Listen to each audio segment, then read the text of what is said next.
or illogical outcome. For example, in Christianity, they have gone on crusades. Crusades for what? To protect and spread the doctrine of love and forgiveness. Right? And we Hindus also have gone through that phase. Right? We worship a female as Shakti and we have burned them alive in the name of Sati. So all religions, right? And then that is why that is very important to know, right? That we must have an open mind. And so what Gurudev used to say, that everything that looks miracle-like is governed by higher order subtle laws of nature which are not known to ordinary persons. And we accept that there are infinite number of laws that govern this universe, right? And as we discover more things, right, we understand the nature more. And at the same time, we also tend to forget sometimes what the understanding is as we move from generation to generation. And I'll give you some examples of that also later on, right? And Vivekananda also used to quote, right, that just as the law of gravitation existed before its discovery, before Newton, it existed, right? And even if we forget the law of gravitation, it's still going to exist. So can you go to next? So I'm one more. So I'm going to talk, and this is what we typically, right, the yajna. And I'll say almost all of you or anybody who is affiliated with Gayatri Pariwar has been exposed to yajna. And probably dragged to yajnas also, right? And I think our generation has big limitation. I mean, very few of us are blessed to have good education. And if you go to Shantikunj, the same way, the way Gurudev built up his, and Babuji can tell you, right? Even finding a graduate in Shantikunj was a very rare phenomenon when Babuji and they joined. And Gurudev used to say that, if educated people don't help me, I'll get my work, मैं तो काले कुत्तों से भी काम करवाऊंगा. But now the expectation from new generation, right, that we need to get more and more involved and understand the science behind what we do and spread, right? So when we believe in it, we can always convince others, right? And with data, there is no reason, and that's why Gurudev said the 21st century is going to be the century of scientific religion will become the religion of 21st century. So I'm going to just show, right? Every yajna we do, we start with water, right? We take pavitrikaran, water, nyas, water, right? We offer water. Now, if you just think of water, and we must ask question, why water, right? And if you believe in our wisdoms of our rishis, we will find the answers. So I started doing that soul searching. I learned yajna myself in 2005, 2006, 6-7 years ago, right? Before that I was like you, grew up in a Gayatri Pariwar family, exposed but not interested. So I started doing some web search and found a cross reference from Dr. Emoto. He is a scientist from Japan. And he started asking questions to himself. And the question led to something that is very beautiful. And his line of logic was that it is well known, right, that no two snowflakes have same structure, right? Now when the snowflakes are formed in the atmosphere, what should happen if the droplet size is the same and the forming conditions are the same? If the pressure, the temperature and the droplet size is the same, what should happen to the structure? Same structure, right? That's what science says. And yet and what is the probability of that happening in the atmosphere? Very high, right? And yet it is not happening. So he went into reverse logic saying that then something else that we are not measuring, some parameter we are not measuring must be impacting. So he did a beautiful experiment. He started putting water into that petri dish and started writing, I love you, I kill you, exposing it to different emotional and thought fields. And by defreezing, just using a fast dark field camera, he started looking at the structure. And if you go to the next.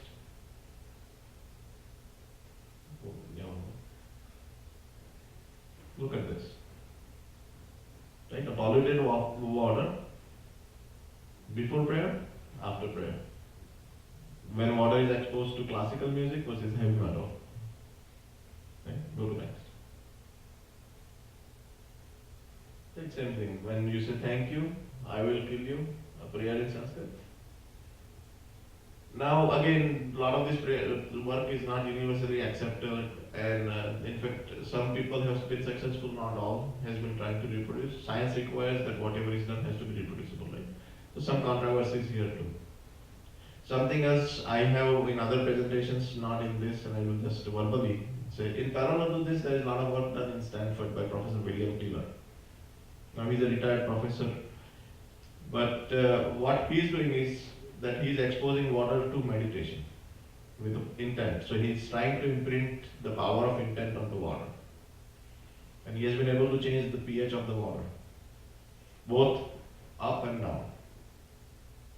And not only that, when he started doing that, what he found that in his lab where he was doing these experiments become conditioned, and then he can do even without meditation, he can put water there and water's pH will change in specific areas. Right, and he has done all the Faraday cage experiments and many things too. So his work is very solid. And then he came out with a theory also that there is a U1 and U2 gate symmetry, and there is a lot of, and then if you go to quantum physics, there is very big energy potential, right, that exists everywhere, but it's in a harmonious state, so you don't experience. But with power of meditation, if you change that symmetry from U1 gate symmetry to U2 gate symmetry, then inhomogeneity is created, and then that must be impacting this change. I mean, he was explaining from science point of view. But the point here is that this is what I also explain when I do the yajna or any other ritual, and I tell kids, and especially youth, that, ask me questions and stand up and go away whenever you, but what I found is that when you explain things properly, kids and youth are interested, and I think that the same message I want to give you, because you guys will have to learn these things also, or find answers to these things, right, in your own life, for your own curiosity point of view. Can you go to next? There's a question. There's a question. Sure. What do you mean by the last sentence? Water from against does not get full. Ah, okay. So that's the other thing, right? Many of you guys are not aware, but if you ask your parents, every parent will tell you that because of the ritual, right, and because of the belief that for a dead person, mouth, you put water of Ganga, right? So every household has a water stored in their house, and sometimes for decades, right? And that water is not spoiled. So everybody in India knows that the water from Ganga does not spoil. I can explain a little. So basically, when you leave the water in a bottle for a really long time, bacteria forms around it, and it's not good to drink that water, even like the distilled water that we get in a bottle. But the water from Ganga, where there's no bacteria formed, regardless of how long it has been in that bottle. Yes, and I have 2 bottles in my house. 2004 I visited Gangotri, where the Ganga emerges out of the glacier, and that's where Gurudev also went, Gangotri, and then Tapovan, Sundarban, Tapovan, and the other gurus, to meet the other guru, was the same one. So I collected water from there, and it's still in my house. And Rohan, his scientific experiments were focused on that. We were not able to reproduce some of these things, but for his science projects, we were doing some experiments on this. But so the theory there, right, or the hypothesis there is that because of the spiritual energy that is there in Himalayas, right, that water is very has a property. So water does react to emotions and thoughts is a hypothesis based on this. Now imagine us having 80% of our body made of water. Recently, there was a month before, there was a news stream in CNN in Australia. They found a lake. Yes, that is very pristine for a few thousand years. Yeah, they're saying it's a heaven, ocean. Yeah. They're talking. It's recently 1 month before. Right. But it's not contaminated by human touch, right? So there is no human oil or no extra bacteria has gone into that. And I'm sure in Himalayas there are lakes like that too. Right? So thinking now that going to another topic that we use all the time, right? Ghee. And nowadays you guys are blessed. When we were growing up, we did not have Google. Right? And you guys, so the joke that we have in our community, because I have a lot of friends who were part of upbringing of Google and I did my PhD in '93, and all my colleagues, right, they were there, part of this internet boom, and in the founding teams of Yahoo and Cisco's and many other companies that led the revolution. But so the joke we have is that we call it Googalam Sharanam Gacchami, right? Without that you cannot live nowadays. You have to go, if you are seeking knowledge, you have to go to Google. So this is what I found from Google, right? Lamb, right? And few things that the topic was Tratak today, and Agni also we believe as a Tattva, right? And Dr. Sai will talk about Akhand Jyoti and the power of Akhand Jyoti, and when we speak to Vireshwarji and Dr. Opi Sharmaji and some of the other people, they will say that in fire, it's a spiritual amplifier of emotions, right? That when you are in front of fire, when you do sadhana, that Agni absorbs that emotions and amplifies them. And that's why Akhand Deepak is so powerful, right? But just from a tradition point of view, right? What I found in ghee, that in Ayurvedic stores you can find ghee that is stored for 100 to 200 years. And the older the ghee gets, the better medicinal value it has. So that led to a reverse thinking also, that if ghee can be stored, right, without any freezing environment or just off the shelf for hundreds of years, it has to be one of the biggest disinfectants. And when you do when you burn a ghee lamp in the house, it must be impacting the atmosphere positively. In terms of bacterial count must be reduced and health must be, and that's the whole philosophy of Yajna also, right? So it's just a matter of looking deeper and deeper and deeper and then connecting dots, right? And in Ayurveda, you will find a lot of references of ghee and things of that nature, but I just wanted to share that. Right? But the key now comes down to how to prove it, right? And there are simple experiments that can be designed to prove this in a scientific way, but somebody has to start working on it, right? And I think we in the West are more blessed than the people in East, where we can do things. We have a lot of opportunities to do simple research. If you know how to grow bacteria and then look at things, and you can study the impact and things like that, even in a very small homely type environment. So can we go back? So what the message there is that research will have very little scientific value in today's world unless it's in a form that is accepted in a scientific community, right? That means peer-reviewed journals and things like that, just not making bold claims. So going next. So the reason I left them in here, right, is because the topic was Tratak. This is a gentleman, his name is Hiraratan Manek, and he claimed that he can live on sun energy for, without food, just on water. So I came in contact with him in 2004, and I couldn't believe his claims, right? So I invited to my house, and I followed him for 15 days, and at least for 15 days I knew that he could not eat. And as soon as that curiosity was created, then I heard Dr. Sahib lecture that Gurudev also did that for 2.5 years during his Suksma Sadhana, that he lived on sun energy. And in the book Autobiography of a Yogi, I found a reference of somebody living on sun energy. And then a lot of those things, right? And again, what Babuji was saying, his practice was also looking at sun gazing, morning and brightness. Right? So there are many, many things here, right, that if proven by science will change the science the way we look. And I think that is what is coming. So Yajna also, right? And you guys know basically what a Yajna is and things like that, and benefits and things like that. But so the fumigation of scientific specific substance in the Yajna, the Havan Samagris that we do, right? Fire, it's a scientific method for subtilization of matter into energy and expanding its potential and positive effects in the surrounding of atmosphere. So many of you may not be familiar with what is going on in D.S.V.V, but there is a doctor named Dr. Vandana Srivastava.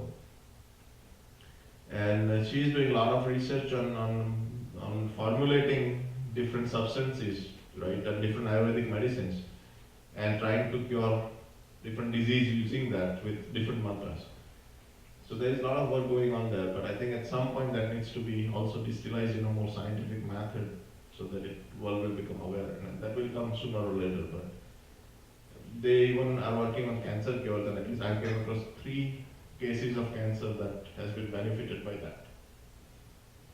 And there was a PhD thesis done on a tubercular basis by Dr. Meenakshi Raghuvanshi, who many of you know. Meenakshi did in Shantikunj, if you have been there before 2006. So there was another group, not just our group, right? For science to be true, whatever is done by one group has to be reproduced by other groups too. So there is another group started by Vasudhaiva, is the name of the group. And they have been also doing this with a very small form of yajna called Agnihotra, which is done exactly at the time of sunrise and sunset. And Rupali Didi does it daily.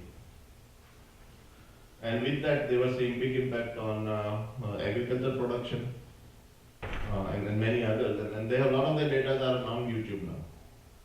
And a lot of their work is now being in fact carried away in Peru and South American countries. Anyone? Yeah. So these are mango variety and things like that. They use ash and things like that. And then one of the okay. So I think just go to next.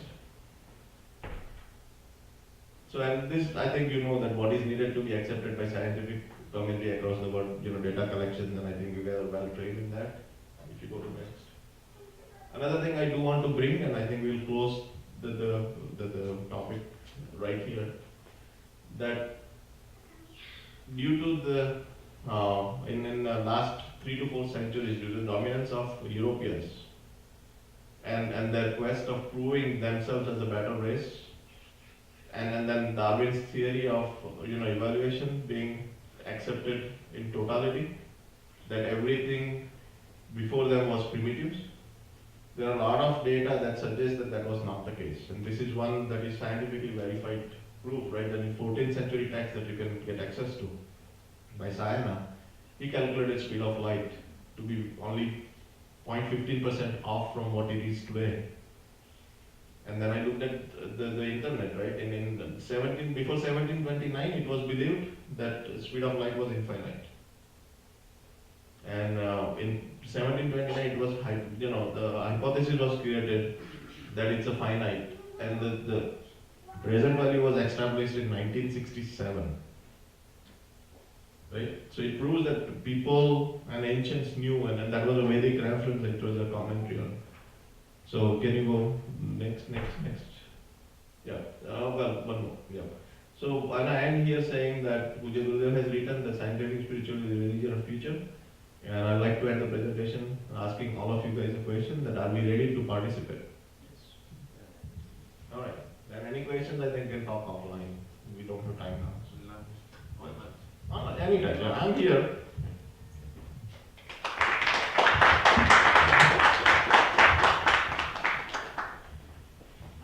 We are going for lunch right now, but before that, has everybody written in this diary? This is a small token of gift that we are going to give Dr. Sam, and we can just write our feelings, whatever we felt about the time we spent with him.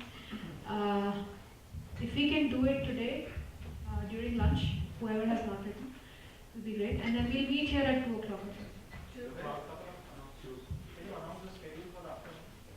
Yes, I'll give it to Bhavesh to announce the schedule. Okay, so we are scheduled to meet with Dr. Saab here from 2:30 to 3:15. So we'll come here at 2. There was supposed to be an activity on the magazine Akhand Jyoti and a game of life, but I'm not sure. We don't have sufficient time to play game of life, but we'll see how we can adjust. We'll come here at 2 and we'll do a group activity with a couple of articles, and then we'll see what Dr. Saab has for all of us. And that should end by like 3:15 or so, and after that we would all go to River Pavilion, and there are a couple of water rides and stuff like that. So we enjoy the evening, and then we come back for the common prayer at 6 o'clock in the main auditorium. And then there will be a evening game. I think it's some game scheduled that will be held in this auditorium from 8:30 p.m. to 9:30 p.m. That's it.